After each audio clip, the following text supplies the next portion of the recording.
Good afternoon, everybody. Scott Mabor here with your Medicare Missive from the pond for Friday, the 27th of February.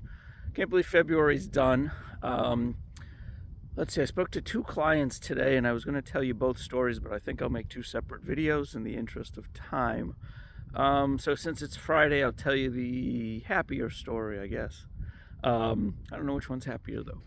So, got a call today, or an appointment today from a referral. The referral came from his group benefits broker. So HR at his company, he's an attorney, so HR at his firm directed him to the group benefits person who does the insurance for the firm, and that person directed them to me.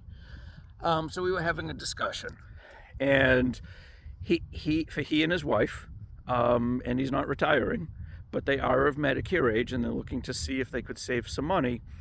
The group plan is costing them $17,000 a year. It's a lot of money. It's approximately $1,800 a month off the top of my head.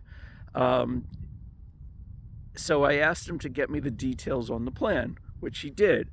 So the plan for just him is $200, is $100 a pay period, I believe. So $200 a month. Very cheap plan. Great plan for him. However, they're not contributing anything to the spouse. So by adding her to the plan, it goes from $200 to $770 a pay period. So it was $200 a pay period, not $100. So basically, it's $500 to add her per pay period. So $1,000 a month. My guess is they're not contributing anything for the spouse benefit. So that's one thing. If you are covering your spouse and your employer is paying half or more of your health insurance, half is required by law, they are not required to pay anything for your dependents. So they may be paying half for you and zero for your spouse. If that's the case, your spouse needs to be on Medicare. Hands down, absolutely.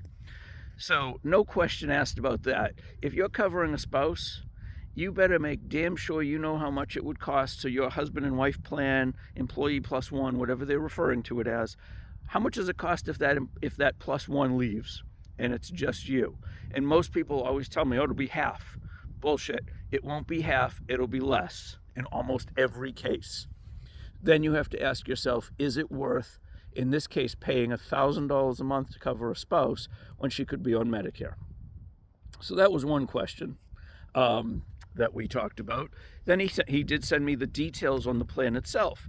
The plan has a $1,250 deductible for each of them. So the first $1,250, you basically have no coverage except for preventative routine stuff. And then anything else, your plan kicks in at $1,251. The other thing that the plan had is a $9,100 max out of pocket per person. So you have copays until you hit the max. There was drug coverage, of course, but I really wasn't clear on if they had to pay the deductible or not. The wording was a little strange. So I would need clarification on that. In looking at that plan, which he said is a pretty good plan, and I said, really? So they're paying $17,000 a month for the two of them.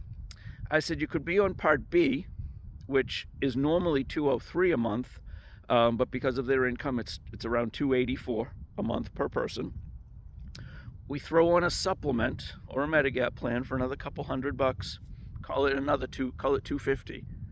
So now we're up to about $530 plus a drug plan. Call it $550 a month. So at $550 a month times 2, you're at $1,100. Your max out of pocket is $283 as opposed to $9,100. Your deductible goes from $1,250 to $283, which is your max out of pocket because there are no copays. This particular plan was an EPO, which is a hybrid HMO PPO. The plan I suggest has no network. So they save, off the top of my head, it was like $500-600 a month. They've eliminated their deductibles virtually, and they have no copays going forward, so the $9,100 goes away. That's the expensive option that I offered him. We also talked about Advantage plans. He wanted to get his wife involved, so we are rescheduling a second call for next week. But think about it. One, he could stay on the company plan. It's not a bad plan, and for him, terrible plan for her. Put her on Medicare, he stays on the company plan. Option two, they both go on Medicare. They save a ton of money, and they have literally better coverage. So I urge you, for those of you who are 65 and on a company plan, check your plan. If you don't know how much it's costing you to carry your spouse, find out what the individual plan is versus what you're paying now. If you have not looked at Medicare because you assume that you're working and can't have it, that's wrong. You assume that it can't be as good as your group plan, that's crazy. It's better, I guarantee it. And if you think you can't do it because you missed open enrollment, that's nonsense. You can leave the group plan anytime you want.